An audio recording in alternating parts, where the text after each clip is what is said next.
Meeting's called to order.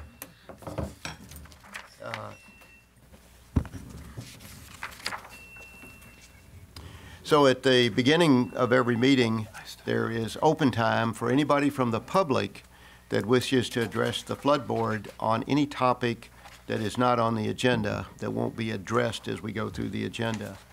If anybody from the public would like to speak, please come forward, address the microphone, and tell us your issue.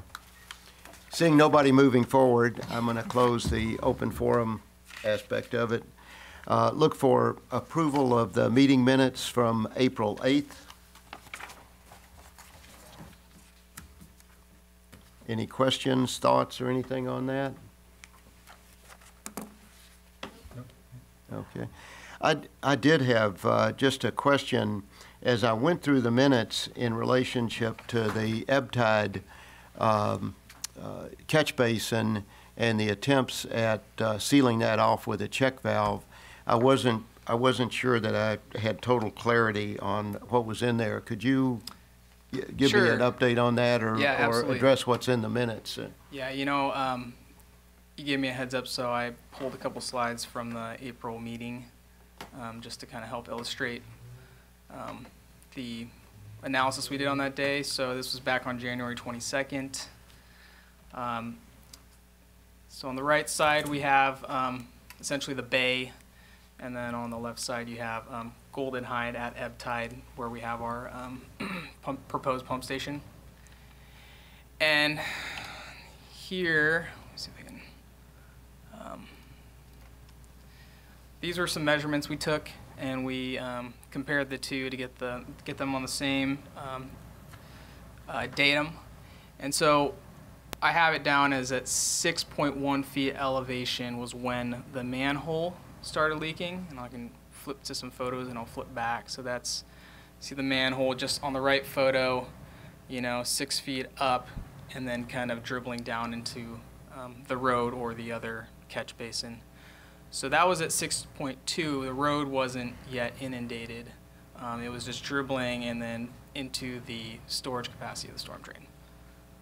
And so we didn't actually see it cresting the properties until this is this photo, and that was at a 6.8 elevation at the very bottom.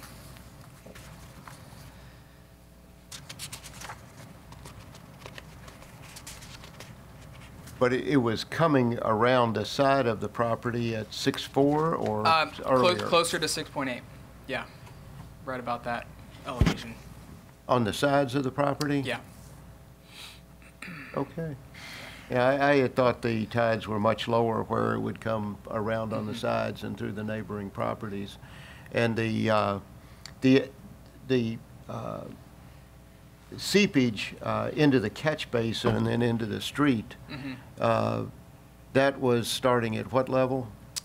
It's 6.1. Well, that was just a little bit of the leakage from the from the manhole cover. Right.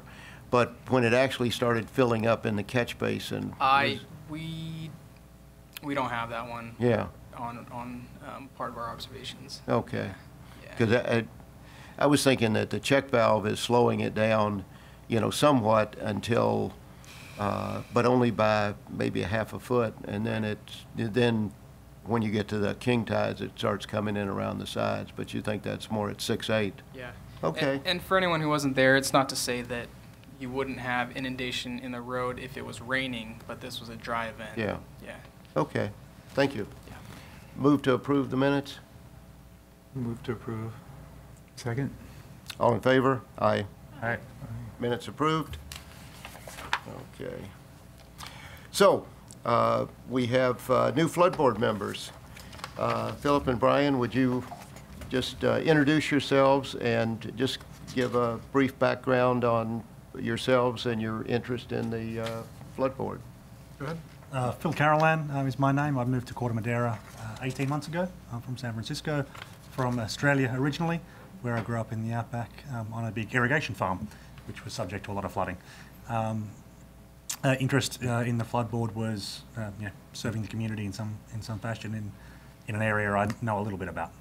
So pleased to be a member and join you all. Good to have you. Thank you. Brian. Good afternoon, everyone. I'm Brian Schnarr. I'm a resident of Mariner Cove. Came out here from the city as well. Got into this interest because of watching our community go through the winters, seeing for our eyes what kind of the flooding is doing in our community. Wanted to get involved and be more proactive in helping about it. Professionally, I work in construction, so I thought maybe I'd be able to at least follow the terminology and maybe help if I get the chance. But I look forward to it. Great. And I need to remind everybody to punch their microphone on when they're speaking, because this is being recorded. There's a little green button down there.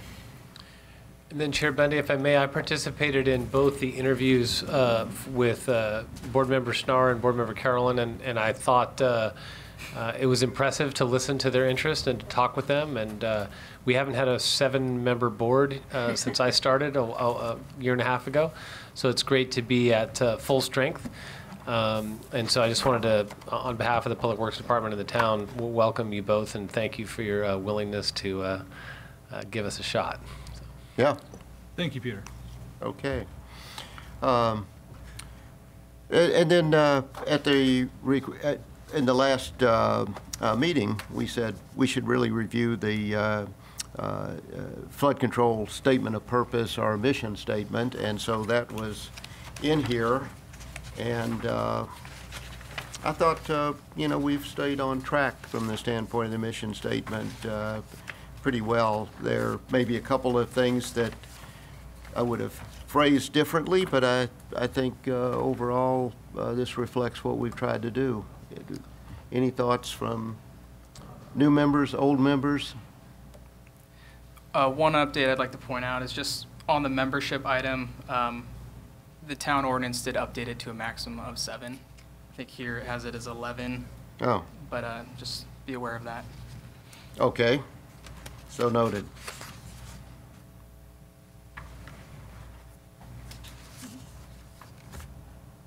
Any other comments? Thoughts?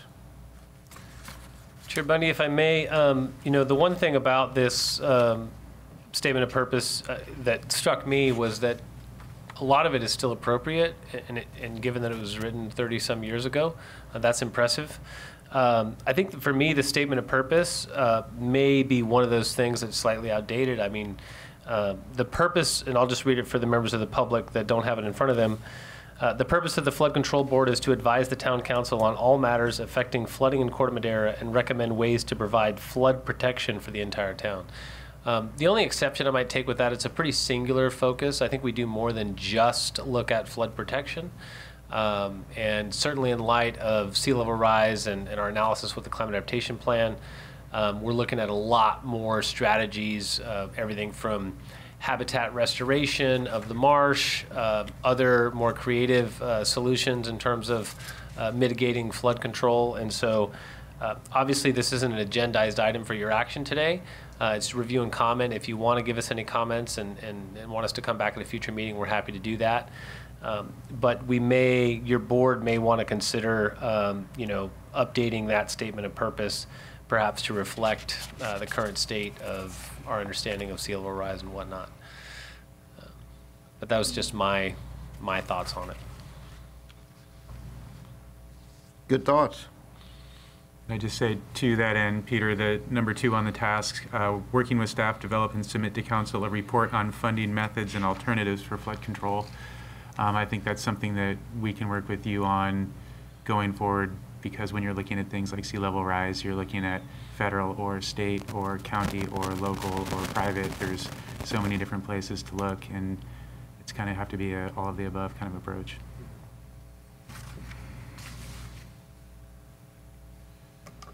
Yeah, and absolutely on some of the large ticket items that could come up as a result of the climate adaptation plan. We'll definitely be wanting to see what grants are out there and try to take advantage of any opportunities that we see.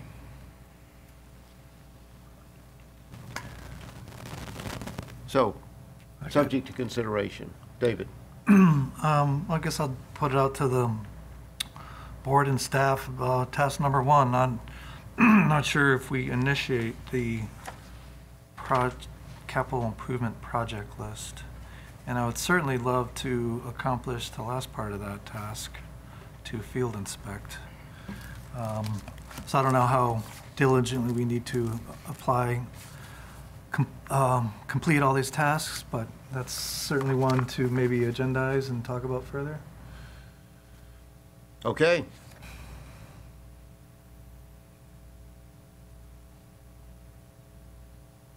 Stephanie, thoughts? No, I would just say about that number one, we did used to have, and I don't know if it exists, that master list, right? Dan was here, I mean, we did have that master list with all the projects that were prioritized in some way. Those are still there. Sorry. Yeah, so I think that speaks to number two. We just maybe, don't we revisit that every so often? Yes. Okay. RJ has brought that up. And prior to taking the CIP to council in April, a draft list was provided, and we had a discussion, or at least an opportunity to discuss the list with the flood control board. And I think you guys all also initiate projects, maybe more, as you see them, whether it's the stuff we did on 101, on Caltrans right away, or other things, but maybe not initiating a list, so to speak, just projects that eventually compile into a list. So I think, we're definitely, I think, hitting the spirit of it, but certainly willing to look at it further and Yeah, try I to think capture it all. that list has been helpful, and periodically we review it and try to prioritize where things should be on that list. Thoughts? I'm not sure if this is on. Let's see. I was happy to read it. It was interesting to show kind of globally what our goals are here. There were some thoughts I had, more curiosities that may have been addressed in years past. One, we focus a lot on climate change and adapting to that, but there's a mention of tsunamis in here. I kind of caught my eye. I was like, we have plans for tsunami? So maybe I just need to learn more about more of the disaster response type research that we're working on. And kind of dovetailing with that, there's a statement about community action plans and volunteer programs. Our Mariner Cove area has a pretty robust volunteer program, but I didn't know if there's something that's more just sanctioned by this board that's citywide. So more of things I need to learn more about than anything otherwise. No, I think the neighborhood response groups have really taken on that role of preparation for earthquake, fire, flooding. And I think the concern about tsunami was in the past, but at the recent studies that we've had in relationship to that show the risk of tsunami from the bay is pretty minimal, and that I think the worst case scenario, if there was some kind of major earthquake and a little bit tsunami action that hit the coast, we might see a little bit in here, but it would only impact us if it was really a very high tide. That in earthquakes in the past, I have observed, waves going up the creek, San Clemente Creek, but these are, only about a foot in height, and it would only be if we had something happen that was at high tide. So I think that's one of our lesser concerns. Yeah, and I can echo that statement. Anything that originates in the Pacific Ocean is gonna, the bay is a great dissipator of that kind of wave energy. So it may be a tsunami by definition, but it may also only be a couple feet high by the time it actually hits our shores. So. Well, that's very comforting. Yeah. Okay. Selection of Flood Control Board Chair and Vice Chair. I'm very happy to pass on the chair. I've had this for a number of years. If there's an interest in the part of some of our board members in taking that on, I would be glad to relinquish it. Bob, if you're willing to continue doing it, you're very good at it. Yes. Thank you. I would echo that. I nominate Dr. Bundy for chair. Yes. All in favor? I second it. Aye. Aye. Thanks, Bob. Yes, thank you. You're well Vice versed. Chair. David is our Vice Chair? Or Yes. Nate is our Vice Chair? David is. David is. I am. Okay. All yours. Happy to do it again. Okay. Perfect. All in favor? Aye. Aye. Okay. Excellent. Thank you. Things continue. Stay the course. Engineering staff update, overview of the flood control system. I did get a chance to take Philip and Brian around and gave them sort of a drive-by tour of some of the facilities just to familiarize themselves with that. And a more detailed explanation would be greatly appreciated. Wonderful. Chair Bundy, I'm going to do a little intro here and then turn it over to RJ. And I wanted to remind the existing flood board members that on May 2nd of 2018, last year, we had a community forum. And I think what we've done here today is kind of sharpened up and maybe tightened up that presentation. But a lot of what you'll see here today was given at that community forum on May 2nd. And that's on YouTube if you haven't seen it. It's on the Corte Madera YouTube channel for the new flood board members. And then I also wanted to say that we're going to go through the engineering update 5A, B, and C. I think Jared is going to come and talk to us with items B and C. But I also had intended to discuss the climate adaptation survey. I didn't happen to get it on the agenda, so we can't do a full discussion on it. But what I did do is provide you with a copy of it. I know some of you have seen this, some of you haven't, so I want to make sure all the flood board members had a copy of the survey and could review it. And if you're interested, work through your chair and your vice chair and let RJ or I know, and we can discuss the results of the survey or maybe even a progress report on the adaptation plan at the next meeting. But that's passed out before you, and there's copies in the back for the public. So I just wanted to let folks know that that's where we're at. And then I think we could encourage you to discuss any aspects of it you want. We just couldn't take action on it because it wasn't on the agenda. Yeah, well, we probably shouldn't even discuss the adaptation results because it wasn't agendized. But you're certainly welcome to review it and get us comments that you may have on it. I know some of you have sent some emails about it. But if you do want to have a discussion or, like I said, an update on the plan itself, that would be for perhaps an October or December flood board meeting. And so that's all I have, and I'll turn it over to RJ to kind of give us an overview of our flood control system. Okay, great. So yeah, as mentioned, some of this is repurposed slides, but we did take a close look at it. We made some updates and want to make sure it's current. So here's just an overview of Corte Madera's flood risk.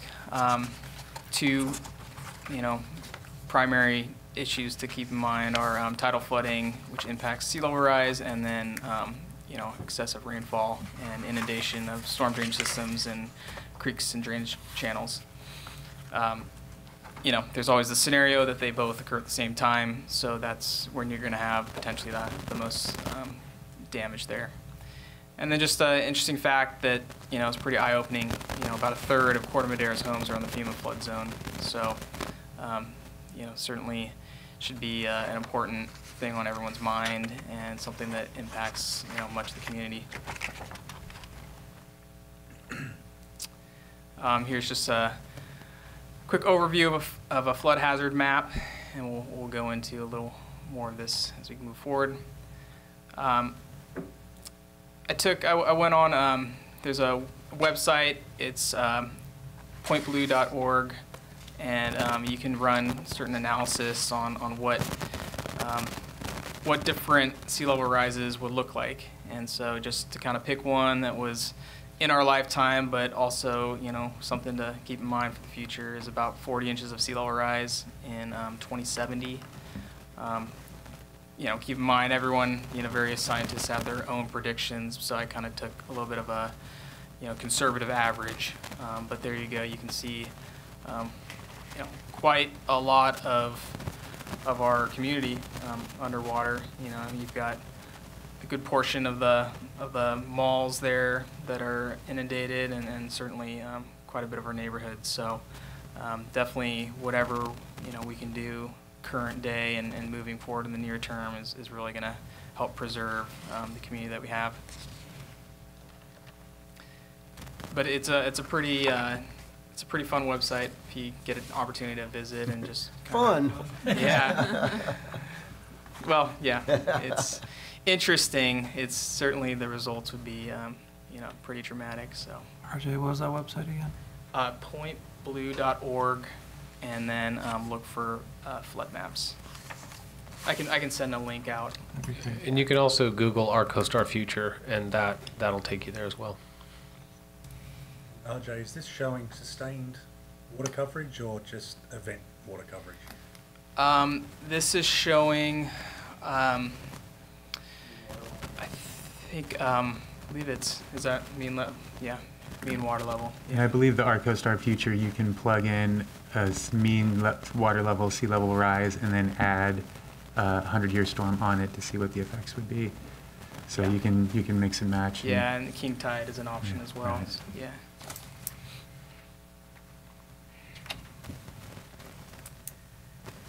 So these are, you know, some of the focal points as we think about, you know, tidal flood control. And you've got Marina Village, Mariners Cove down at the bottom. You've got Town Center and the Village, and then you've got Madera Gardens. You know, it's not to say that we don't also consider what's happening in the hills, but you know, these are areas that we know we need to focus on.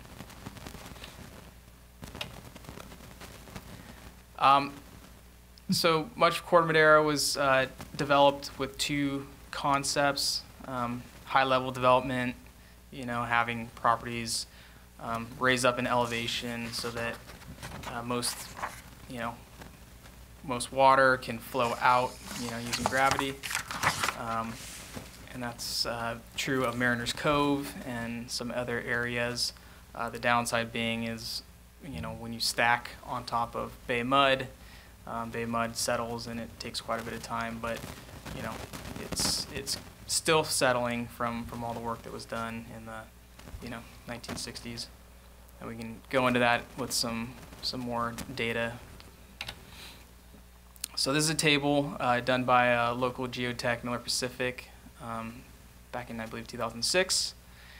And it just goes to show, based on the depth of bay mud, how much settlement has occurred to date and how much is still left to occur.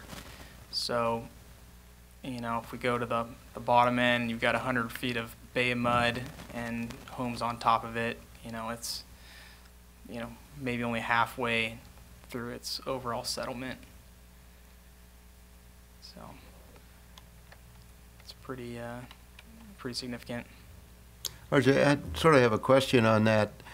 They talk about 8.5 feet of fill, but you know, if you are in the area and you dig down, as soon as you go down about 1.5 feet or 2 feet, you're in bay mud at this point. Mm-hmm. And so has that 8.5 foot shrunk down to 2 feet, in addition to compressing everything and dropping it down. But I'm always surprised that there's so little soil on top of the bay mud where the houses are. You know, I'm not sure where where you're referring to, the 8.5, was that a pretty consistent? Yeah. Sorry, where is it? Okay.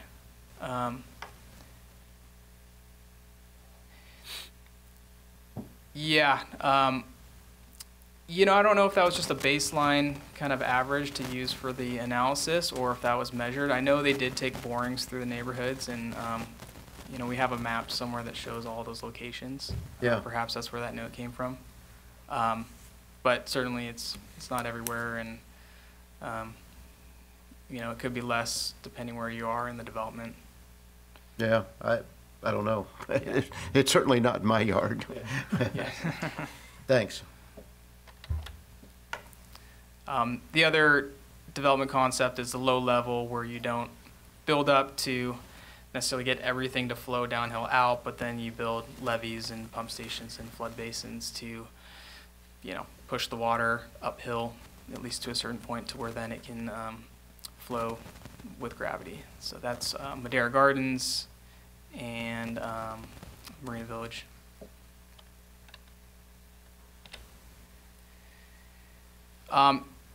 Here's a rough overview of the various watersheds, and I'll explain some of this a little more on the next slide. But essentially, these represents the areas where the water falls. It's going to go to the ultimate same location. So for Area 3, it's all making its way to High Canal.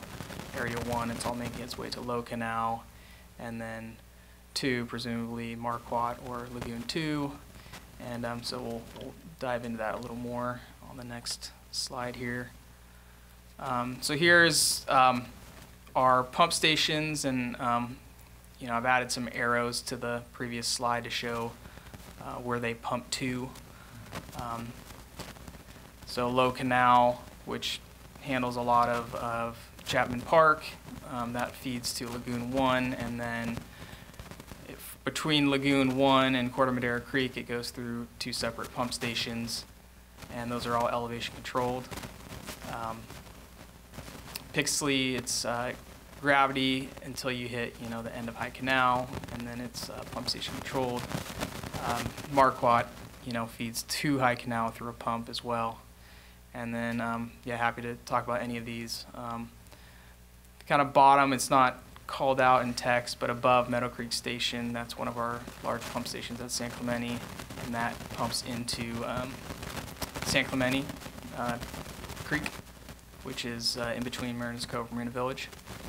And the one side by side, it's a smaller one, Big G. Marina Village, interesting enough, it actually pumps to Shorebird Marsh, and then from Shorebird Marsh it gets pumped out into the bay. So those are just some of the kind of key pump stations throughout town, current day.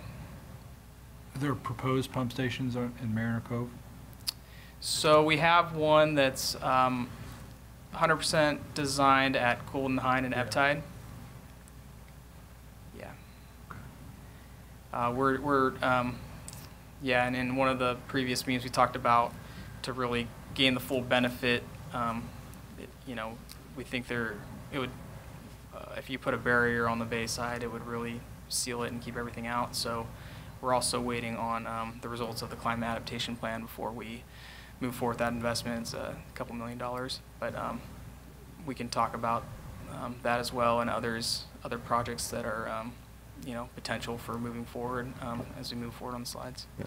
But the other red spot there is the pump station that's been installed right across from the Cove School. Yeah. So that is the one pump station that's installed and functioning. I had a question on Lagoon 1. The Low Canal that drains into there, so that's Lagoon 1 acts as a watershed for Chapman? Yes. Could that be shunted into the High Canal, which is controlled by the pump stations, or the High Canal pump station, so that that would really manage that and have less of a watershed area for Marquardt? Would that make sense?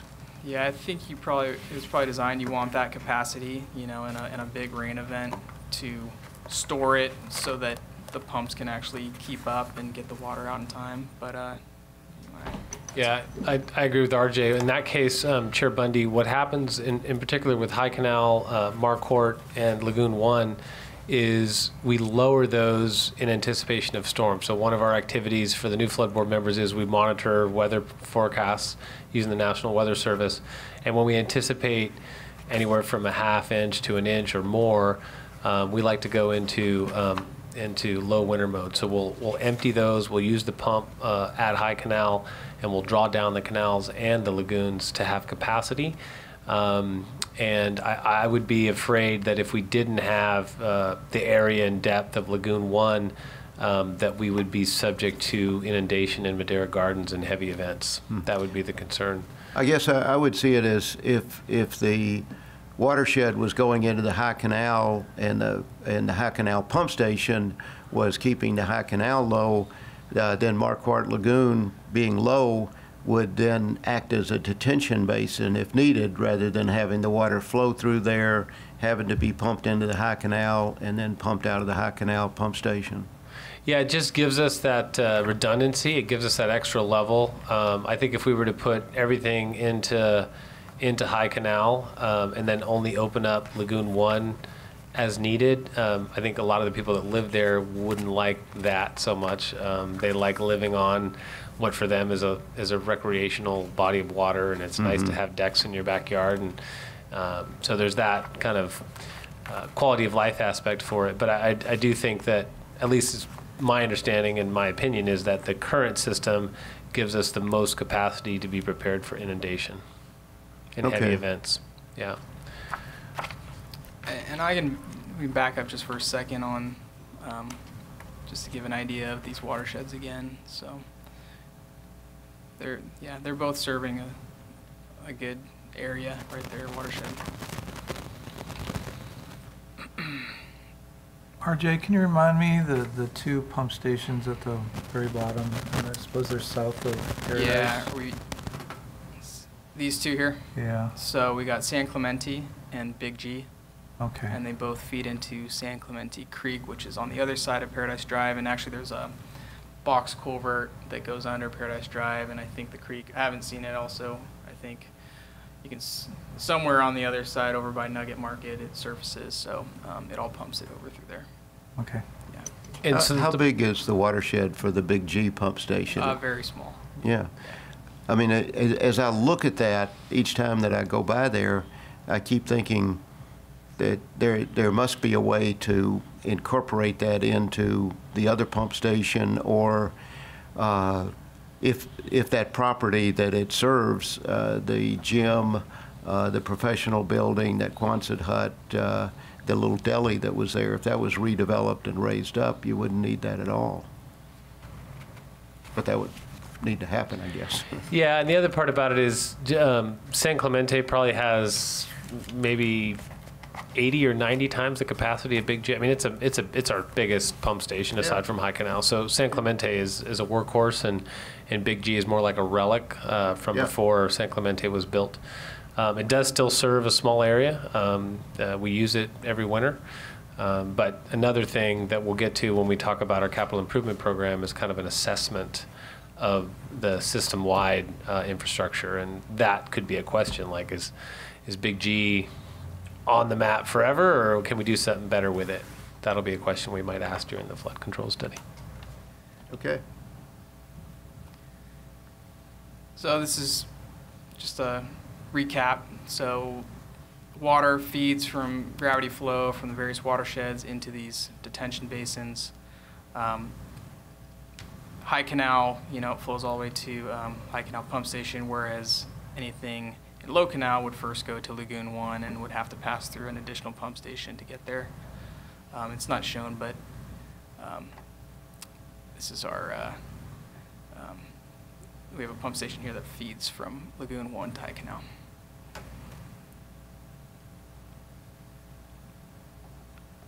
This is just a quick little news video from the 82 flood that was interesting.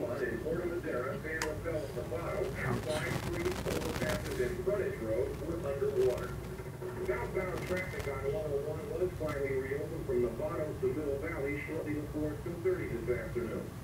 But each opening, closure, reopening, and reclosure is subject to change without notice. Because so many people didn't get home to Marin last night, and so few could get back into San Francisco this morning, the commute traffic in the area was fairly light. Good day for commute. So definitely a good reminder of the importance of flood control, and just glad that everyone's here dedicated, and we all want to work together, and hope that this never happens again. And really, it's because of the work that the flood tax that we had, and what Public Works had done with improving the pump stations, the detention basins, and everything. We haven't had that happen, and certainly Ross Valley, continues to have flooding problems with heavy runoff. Yeah, and for a small town, the flood infrastructure it's significant. So 48 miles of storm drain system, just over a mile of canals, almost 2 miles of levees, 11 pump stations. I mean, that's all. That's a lot to not just maintain and manage, but in a bay environment with corrosion and everything, it certainly has a cost, but it's very essential, and it's very important, something that we take seriously.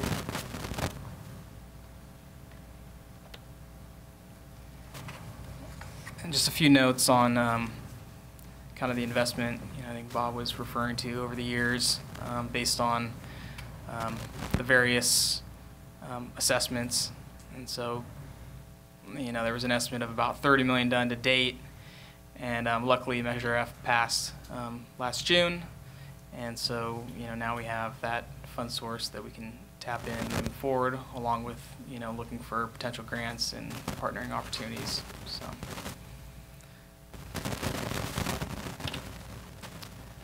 So this is the worksheet that's in front of you.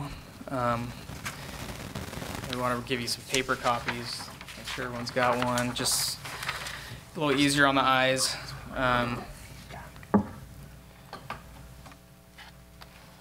So there's quite a number of projects, and we have about a dozen of them, or we'll be initiating or have already started in the next 2 years.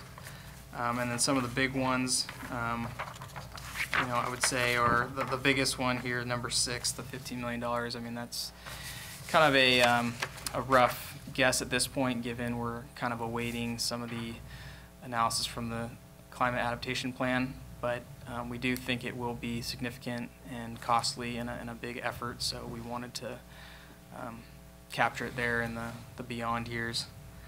But happy to discuss any of these in particular that you like. We'll definitely touch on the townwide assessment, but we can take your questions first. So in the upper right, under the years, what are those totals represent?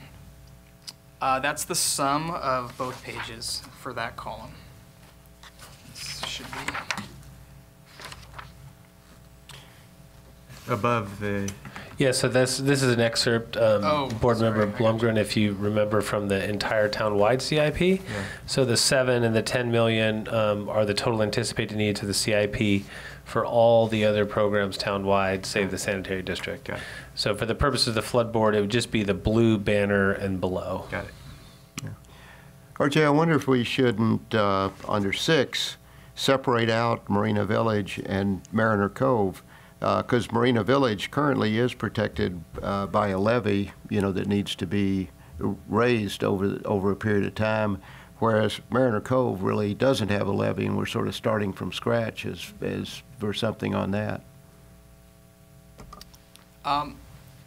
The reason we bulked them, and we can certainly revisit it, was I think there was the idea that there were some benefits to going through the planning and environmental process as one effort. And so, it's possible these could, if you do two separate, it could be 2 separate EIRs depending on the level of impact. You do them together, it could just be 1 EIR. And so that was that, and that it being kind of a, some projects that we don't have a great grasp on right now, we kind of thought we'd bulk them, but certainly willing to take your feedback and consider it on the next round. The other thing I would add to what RJ said is there have been, I've heard discussions maybe in the same rooms that you have, Chair Bundy, about a tidal barrier that would be more expansive, in which case it would cross maybe all the way across to the Larkspur side. I've heard folks from Larkspur talk about that as well, in which case these wouldn't be separate because both neighborhoods, in fact, all of the eastern end of Corte Madera would receive benefit from that. But I do think the biggest driver from us, the guys who are in the weeds, getting the permitting and getting the environmental clearances, is attempting to get economies of scale in that. And I think even though Marina Village does have a levee that is in place, it probably doesn't have a very long lifespan in it because it is settling. So I would vote, not that I have a vote on your board, but I would vote to keep them together. Yeah, well, whatever you think makes sense from a practical standpoint. Just trying to make the point that the existing levees and the north-south levee, the old railroad right-of-way, all of these are sinking, and the Marina Village one is just the one that's particularly low, and the Public Works has gone out and sandbagged to get an extra degree of protection on that, and so we need to look at that one.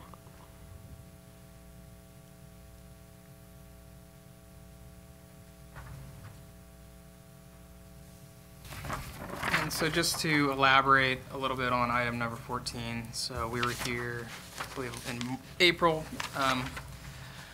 talking about the idea of doing a townwide flood control system assessment. And part of this came out of the fact that much of Public Works staff is new, and that a lot of this list was kind of created much before I started here, at least. And so as we go out and understand, hey, what is, item 11 or 13, we're seeing additional items that, maybe weren't captured in that item, that, hey, we actually might have some failing structural concrete here. And then you go to another site and you see, oh, well, we've got this, corroded, trash rack. And you start asking the question, well, maybe there's more to this list that, we haven't really captured, and so we thought it would be wise to do an assessment to try to be more comprehensive, and so that's something we're going to try to initiate here in the near future. I think that's a great idea, because so many of these flood control projects were sort of piecemealed in the past, and taking an overall assessment to see what really needs to be upgraded, what could be downsized, how they all fit together. Yeah, I think that's a great idea. And just to echo, the comment Peter made before, but there's definitely an economy of scale when you go to permitting. So if you're gonna, do any work on any one pump station, you might as well try to do as much as you can, because the permits don't necessarily get easier. And so, they're time consuming and costly, and so you might as well get all the things you want all at once. Okay. Yeah. So this would, questions? this would cover what was discussed earlier about assessing the value of Big G. Certainly something we can have a discussion about with whatever consultant ends up winning that contract. Okay. One observation is that in the last couple of years, you guys have done, the Public Works has done a ton of work on storm drains in low-lying neighborhoods that are settling unevenly, and now it looks like you've got Morningside and El Camino for a total of $180,000. So the relative size of the storm drain replacement has shrunk dramatically.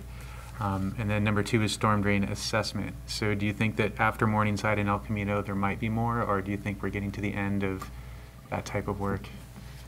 They're constantly popping up, Yeah. oftentimes unannounced, and so we're dealing with them as they come. We just had, we're actually in the process of fixing 3 segments, maybe 150 feet near Sonora Way, that, someone looked in their backyard and found a sinkhole and called us, and we're out there, and next thing you know, we're, videoing it and talking to contractors, and so that being an example, and there's certainly more like that. These are the ones that I guess are larger projects. Yeah, and so Peter just pointed this, that's the as-needed projects, item 1. So as we have money set aside for that, which is good. These other ones are ones that have been scoped and at least need some level of design, and thus it's not a pick up the phone and just make it happen. It's something that needs design plans and needs to be bid, and so something that needs to work into our overall work plan.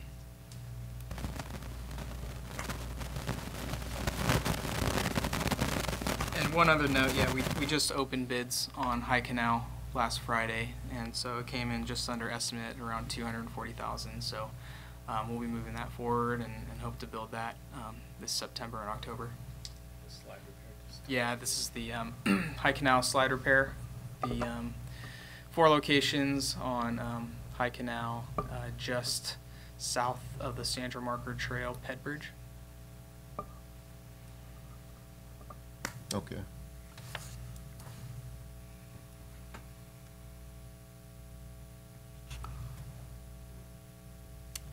That completes that. Yeah, any other questions, or we can move on? Any thoughts? Final questions? Okay.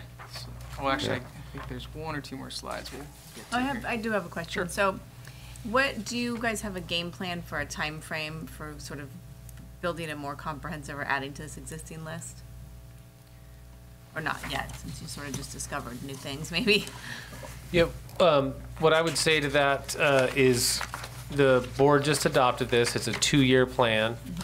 We're going to kind of do a check-in at the 1-year point. And if there was a compelling case to add something to the CIP, we certainly could do that. And then at the 2-year mark, we'll reassess the numbers, we'll update the cost estimates, we'll look at what's been delivered, and move the things that have been delivered off the list and add new things if they're appropriate. So, I mean, this is our capital improvement program for the flood control system. So, you know, I would say we're always open to adding to it if there's a good reason to. The one exception to that is because we're in the middle of this climate adaptation plan that is going to make a recommendation of resilience projects that are based on our understanding of how we should adapt to climate change.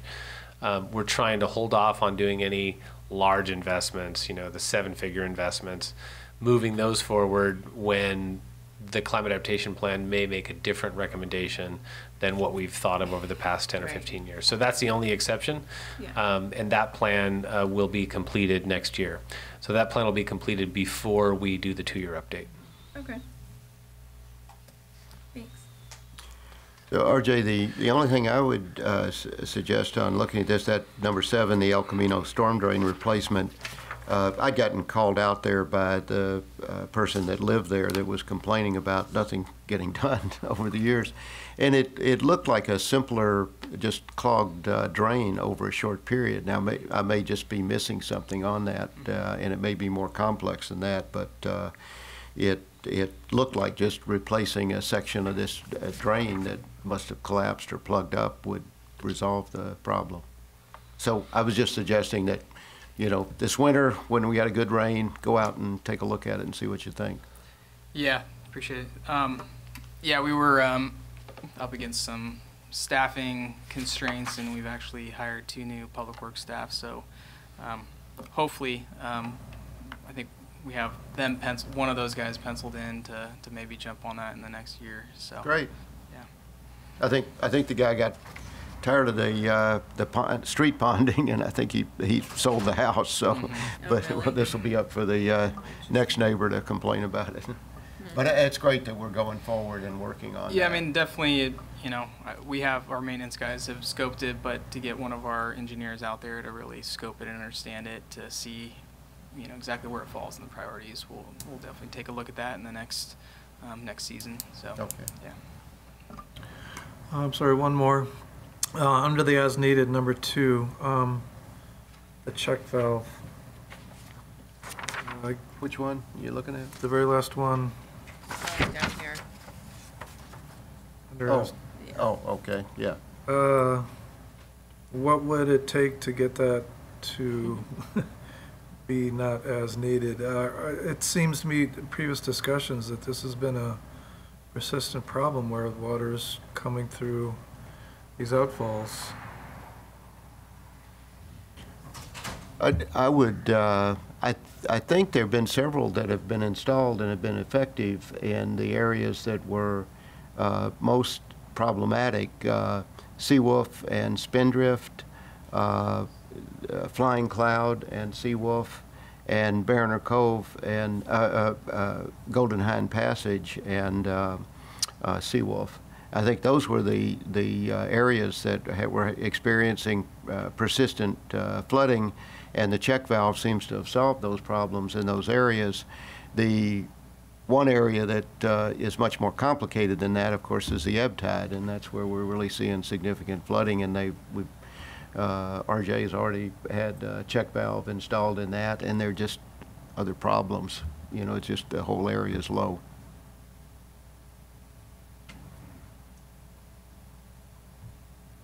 Yeah, we can give you an update on that and see when that is going to work into the work plan. So I'm going to move on to the next slide. Oh, so there are questions. Okay. Oh, there might be more. So the next item on the agenda here, unless we have additional questions, which we're happy to take, is our discussion of our flood control newsletter. And we'll bring Jared Barrio up.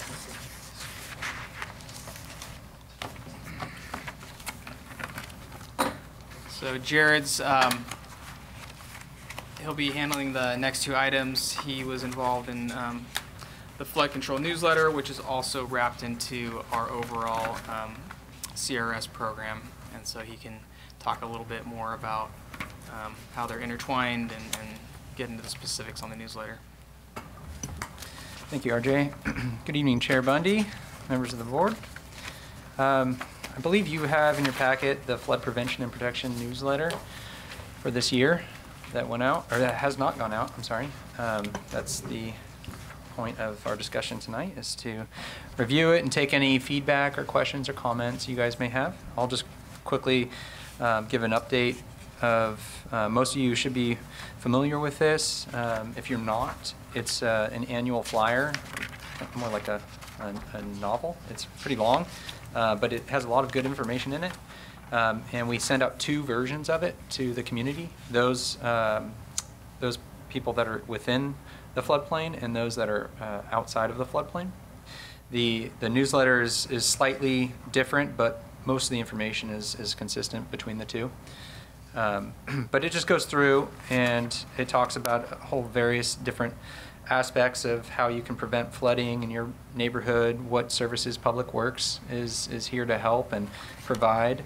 Some of the items of you know, how our community is at risk, and where you can go to read even more information. There's a lot of good information here. I highly suggest the community being you know, very up to speed on this. And a few of the items that recently we tweaked were not a lot, to be honest. We keep this pretty standardized and going forth year in and year out. We are happy to make any updates that you guys have, but I'll quickly touch on some items that we've looked at modifying for this year as a result of our CRS audit that just completed, which is the next item on our agenda tonight. But real quickly, right in the first page under what are the flooding risks in Corte Madera, first sentence used to list 3 conditions, now there's 4. We've also gone and included settlement in there. And some of these comments that I'm going to discuss are as a result of a community member that came in at the last flood board meeting in April and had some suggestions. Yeah, and just to add, so CRS is the community rating system through FEMA, and it establishes an point system that ends up providing a reduction in flood taxes for communities that satisfy various criteria, and that's what we'll get into the next item. But this is one of those items that gets us credit and helps kind of lower our scores, so our local taxpayers pay less, or our local flood taxpayers pay less. Yeah, and that's identified here on page 3 if you want to read a little bit more about it, which goes to the next item that we did a little tweak, and that's the bold font. What about flood insurance on page 3? The sentence used to read, the town has reached a CRS class 7, which translates to a 15% savings on all flood insurance rates. We've changed that to current flood insurance rates. And really that just speaks to those homes that are on a grandfathered rate schedule. Those currently don't get the same CRS credit if their rates are significantly less because they're grandfathered in.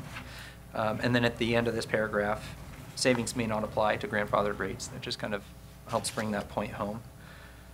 And then flipping through to the last, page 7, pretty much the last page, we just updated our list of projects really to speak to what we have done and what we're looking to do in the near term. So the left bullet points, we've added the second and fourth. The fourth bullet point comes from a project that was... Which page are you on now? Page 7.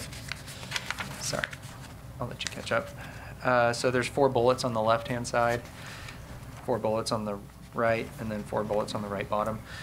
So the left-hand side, these are projects completed recently. So we've slid off a couple that were completed, and we're not going to keep on listing them year after year.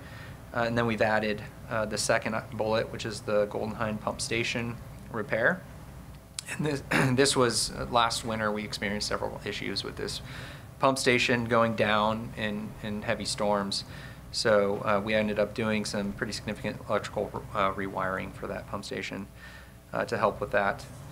And then the fourth item, the Marina Village levee enhancement, which you had mentioned earlier in this meeting, Bob, is the adding of sandbags onto the Marina Village levee. And then on the right-hand side, upper, the bottom 2, townwide flood control system assessment and the High Canal embankment repairs. Those are 2 items that we see in the near future, as RJ had just mentioned not too long ago. So that's pretty much the updates and tweaks that we've done to the newsletter before issuing it, which we hope to send it out in the next month or 2, depending on feedback and including everybody's input. So we're happy to take any questions, or if you guys want to study it and get back to us, we can do that too. But yeah. Questions, comments? Yes. Really appreciate the efforts to get our CRS Class 7.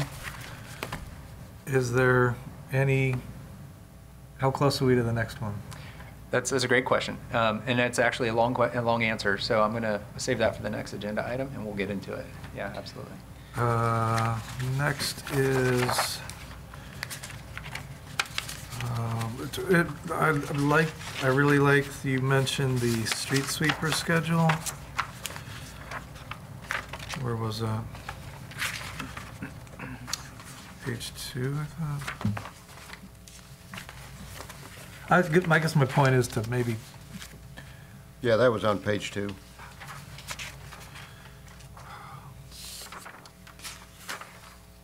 Yeah. Yeah. I guess, can we highlight that, make that bold? Oh yeah, absolutely. This is the 4th bullet on the left upper, and also in the gray box, the 4th bullet is the 2 locations you're talking about. Yeah. I have a question where it talks about the flood board on page 7. So it says it was established in 1998, but in our statement of purpose it says it was established in 1986. So I don't know. We should look into that and get that corrected. Well, I don't know if what year it really was. I feel like it was in the 80s because that's when the really bad flood was 82. yeah, there was a flood board committee before, and then it was the flood control board. So I think there was a change in nomenclature. Those both say 1986 under our background and our statement of purpose for what the board does. And then this has a date of 1998, so it just... Yeah, another possible scenario, differ. so this statement of purpose has 89, and maybe the numbers were just transposed. But either way, we can definitely double check and make the update. Also in that, you might as well fix at the bottom, it says we meet each month. Yeah, no. Yep. So the other thought I had, if the board would want to consider that, was to list the names of the flood board members along with their town email addresses. in the newsletter itself. And I sort of tossed that out to the board members to see if that would be satisfactory. I thought that we included those in the past. Didn't Yeah, I thought we did. we? Did we? I don't know. I feel like I think we Maybe did on yeah. one, I I don't remember, care. yeah. That's fine. Not last year, not No. in 17, Maybe it was- not in 16. I got them all here if you want to look. No, no, wow. we're good. Okay, I'm fine with that. Would everybody be in agreement with that? Yeah, I have no problem with that. So, As long as they use our TCM Yeah. email. Yeah. okay. So Yeah, the we names won't, and we won't contact- put your Do you private want phone your number in personal there. one on there? Are you sure? Cell phone numbers. The cell phone numbers. You want name Yeah. and email, town Yeah. email? Yeah, Okay. yeah, let's do that to, so that they Fine. put some names with the flood board.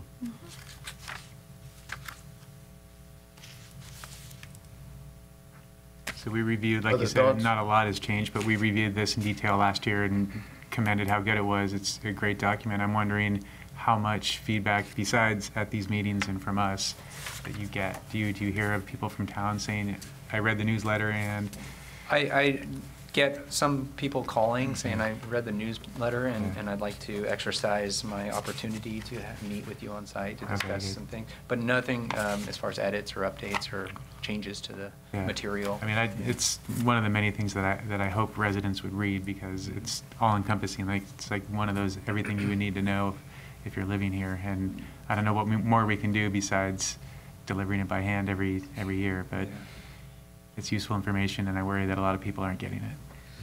I will say this is Yeah. something that I read when we were looking where to live, moving out of San Francisco. This was posted on the internet, so it's definitely has some utility for people looking into our area. Mhm. Mhm. It is linked on the town website, yeah.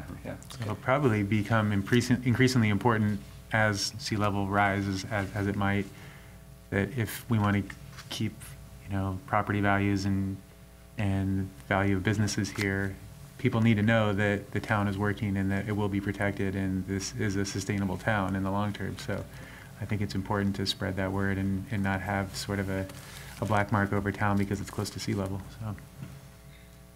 I was going to actually ask how many residents take you up on the offer of visiting with them on site and perhaps give us a bit of colour as to how those meetings tend to go. Sorts of things. Yeah, personally, just to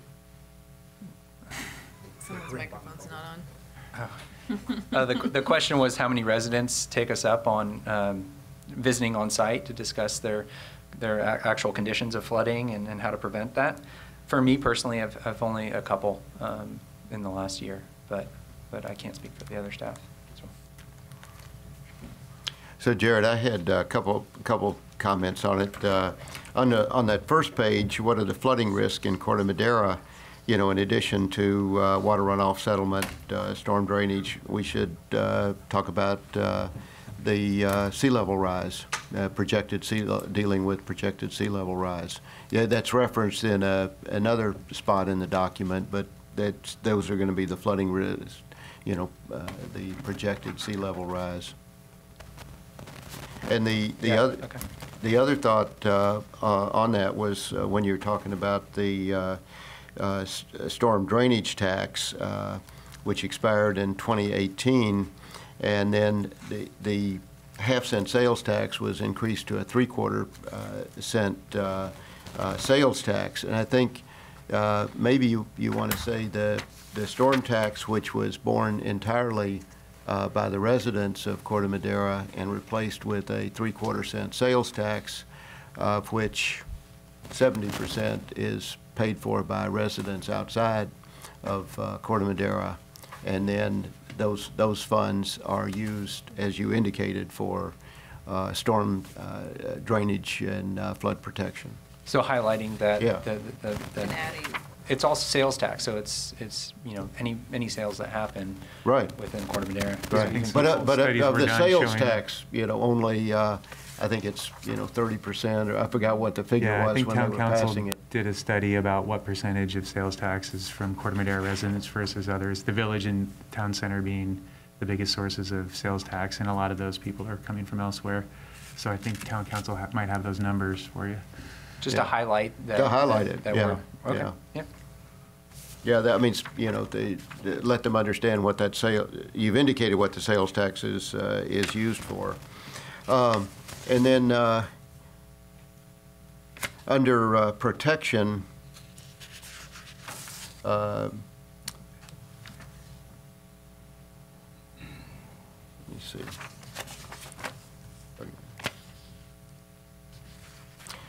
And actually, it was under, I think, on page 3, under how can I prevent flood damage to the property. I think that was where I thought we should talk about when you're required to elevate the threshold of the house to base flood 10 or 11 with greater than 50% increase in the value of the property through remodeling, and that they need to understand what elevation they would have to go to do that. So at the bullet, the first bullet, you're saying expand a little bit, give Yeah. more. Yeah, more specific, you know, the Specific information. FEMA required So standard on that. It's discussed on page 2, but you're suggesting we consider moving it to a different section. Or enhancing it at that point, but yeah. Yeah, you've talked about the 50%, but talk about the actual elevation that it needs to go to. Yeah, there were 2 spots on that, and just so that everybody really understands that. And then I think you've done a good job of talking about the things that have been done, you know, in the past. But one of the, I think we ought to emphasize this climate adaptive plan and the grant that we've got for that, and what they're working on and when that's going to be coming out, so that you know, people are aware that you guys went out and got this big grant, and we're really, you know, doing this very extensive study that not every other community in Marin is doing, and we're going to have some really definitive recommendations coming out of that for flood protection for Corte Madera. Yeah, we can, I think that's the first bullet on the right upper. The last, which on page? 7. Coordination with state and local communities, page 7. Mm-hmm. And agencies to identify and mitigate potential risks from sea level rise, but we can augment that statement Yeah, to I really think drive it home. let's show what you guys have done by getting that climate adaptive plan, and maybe even talk about some of the consultants that are in there. I think that could be a couple paragraphs itself. That, you know, we've had some outreach meetings, and they've taken questions, they've taken comments, they're, you know, really looking at a comprehensive plan to help Corte Madera deal with sea level rise and future flooding. The other thing, the options on appeal of the SFHA determination, I know Kelly Crow had done a good job of reaching out to people that were maybe, you know, that he saw from the map that might look like they could get out of that. And so I'll ask others here, but I don't think it was totally clear that somebody not familiar with it would understand, you know, what they should be asking you.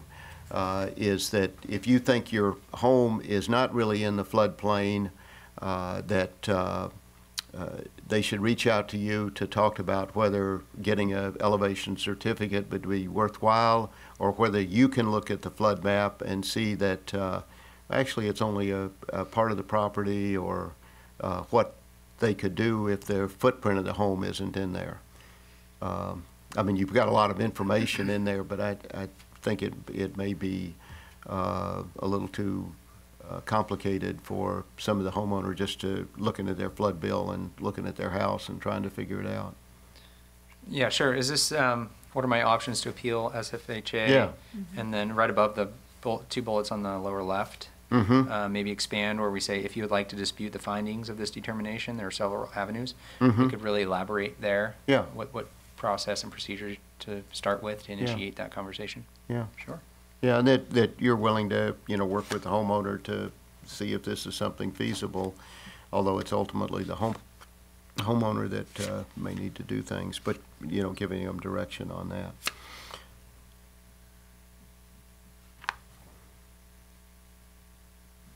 To build on that, Chairman Bundy, if there's room to have a link to explaining what an elevation certificate is, or providing anything more on that, Sure. would be, I think, beneficial. And Yeah, I think it's really important for homeowners to understand when getting an elevation certificate is useful.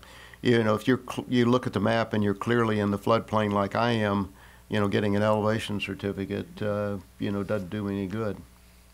Yeah, if there's a corner of the property or something, which I Yeah. think Kelly might have, I think Kelly fought that for some of those that Yeah, have, and yeah. he did get some of them out. I don't know I don't know how many, but yeah, that makes Yeah. sense. And, Public Works is here to help the residents get out of that if they've been inappropriately put in the flood zone.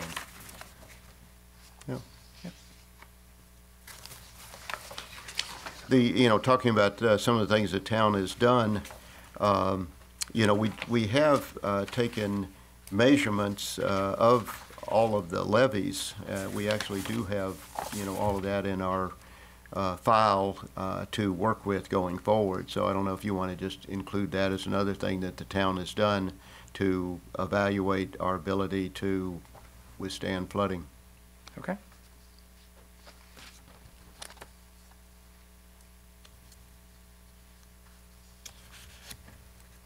Any thoughts from anybody else?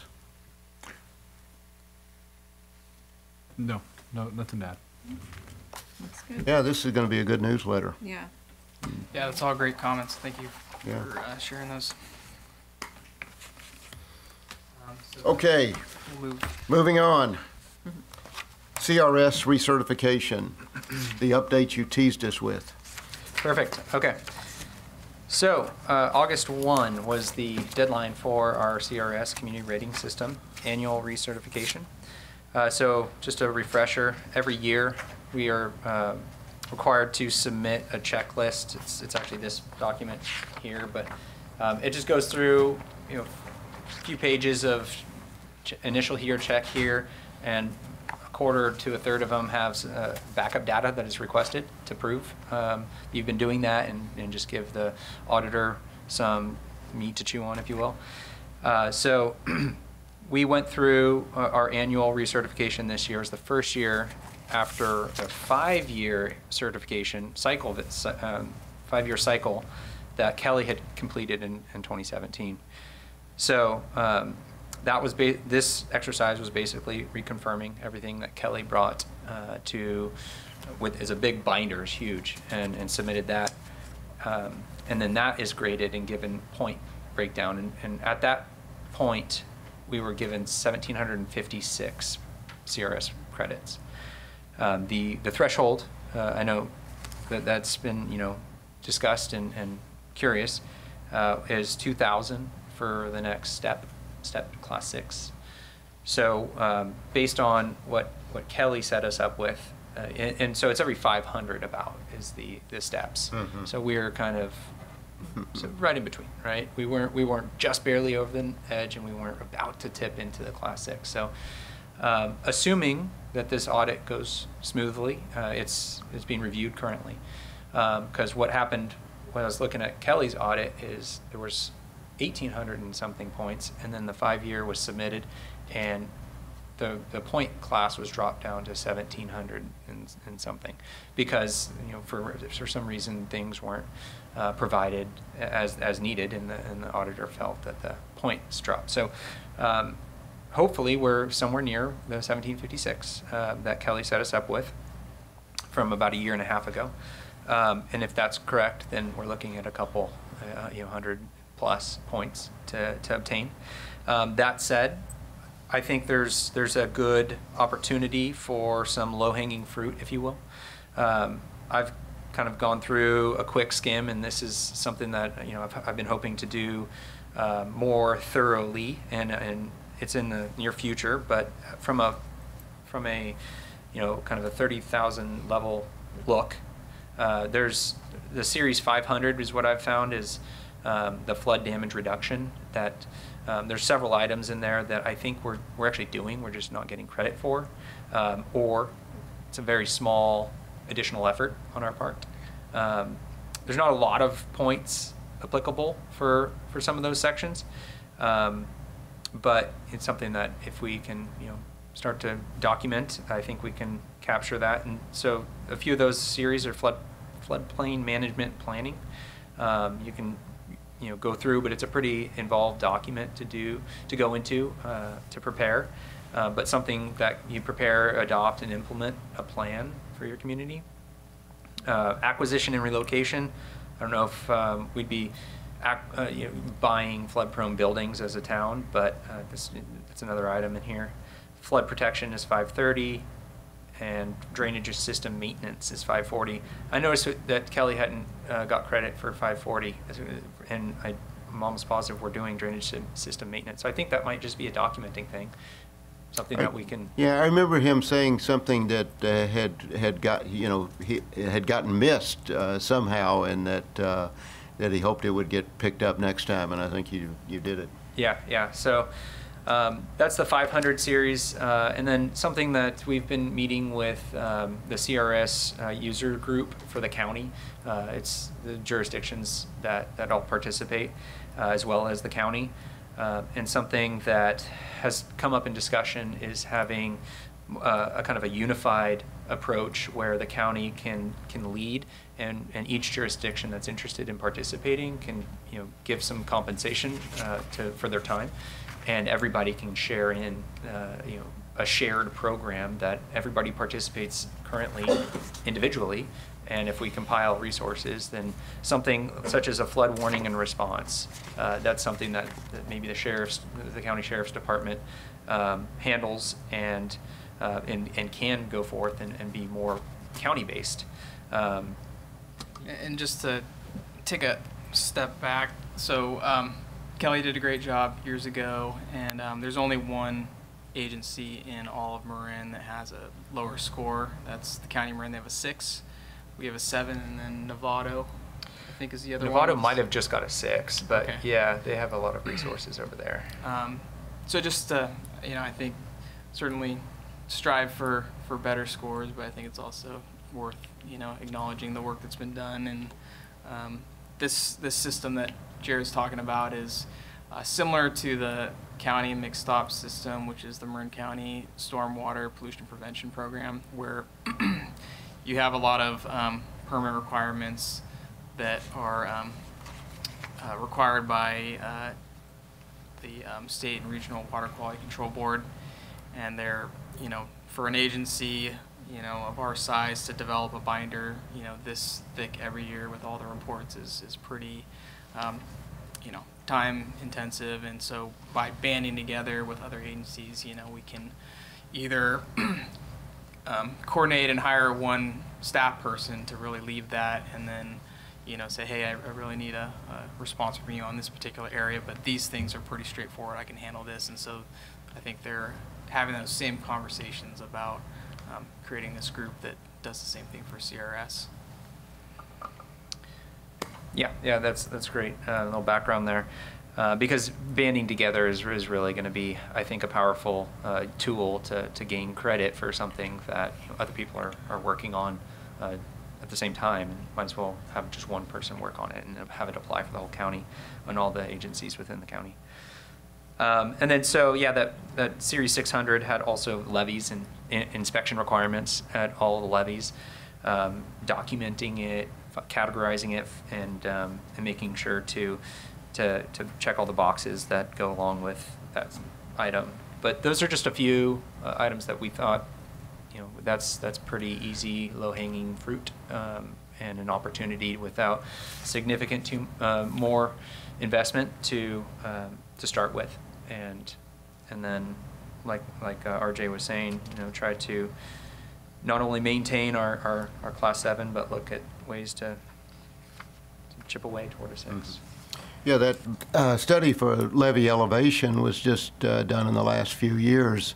I don't know if that counts as inspection or not, but maybe. I would definitely provide that information Yeah. as inspections.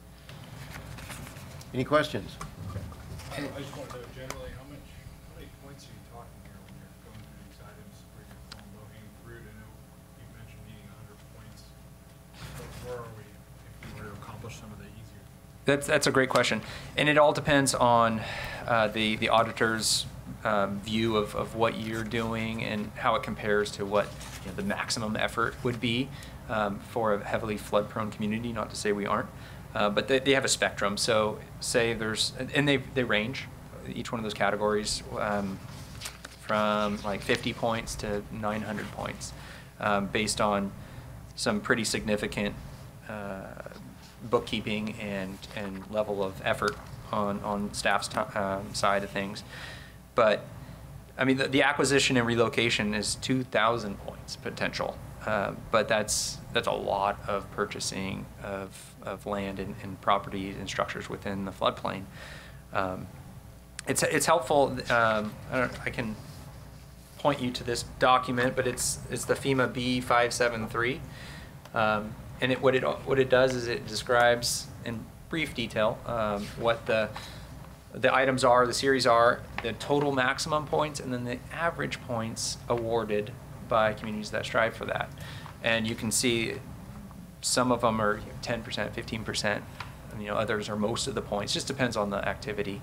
But the ones I was talking were 200 to 900-ish maximum credit, and several of them are I think we could really get 50 points each, something like that. And I'm happy to send a link to this document if you guys want to dive into it further and take a look for yourself. Yeah, I would appreciate it. Thank you.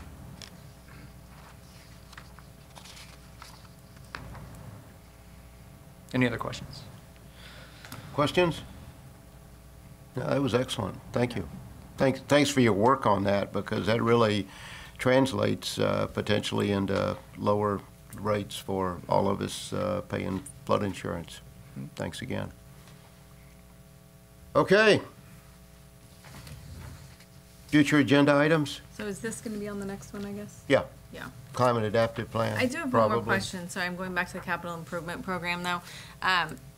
Is there any, I don't see it here, any more plans to do any slotted drains in any of the Mariner Cove streets that don't have any drainage right now? So we certainly will continue to look at ponding and flooding as we do road resurfacing projects, and but we may move to more of a conventional system where it's storm drains and reprofiling curb and gutters. So as we move into our next paving project in that neighborhood, we'll probably do a cost analysis to really see which one's gonna be the better bang for our buck. Okay. Yeah. Any other agenda items? Agenda items? Yeah, just maybe a quick report on if you're in contact with Caltrains and the highway flooding situation there. I know you've accomplished one, but I still think there's an ongoing. Yeah, on the northbound on-ramp. Yeah, I did mention it in passing to the maintenance supervisors, and they hemmed and hawed, and they didn't give a lot optimistic, but we'll keep pushing. Okay. And there is there's some potentially wetland plants in that ditch too that create another obstacle. No project these days is super simple. It's always extra hoops to jump through. So. And does the off-ramp, or those kind of fall in line? I know there's the on-ramp, but the off-ramp where that always has flooding too near the consignment, that's also falls under the same. Now, RJ fixed that. He fixed it. Well done, huh? Yeah. Yeah, look at the cut in the curb. You'll see. It was,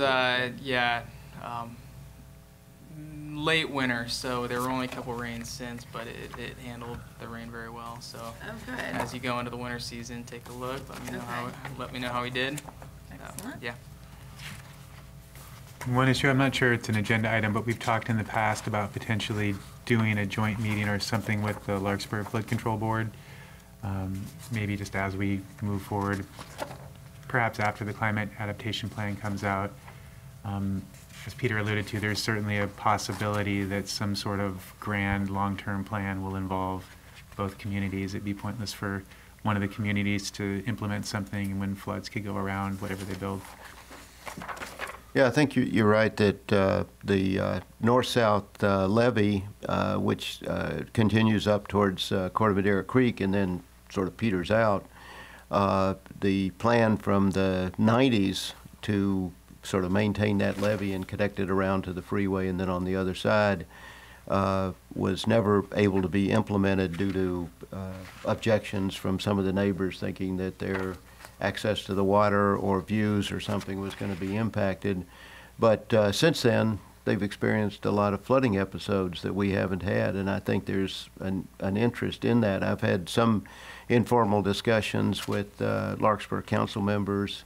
They don't have a flood board, is the sort of bottom line on that. They don't really have that.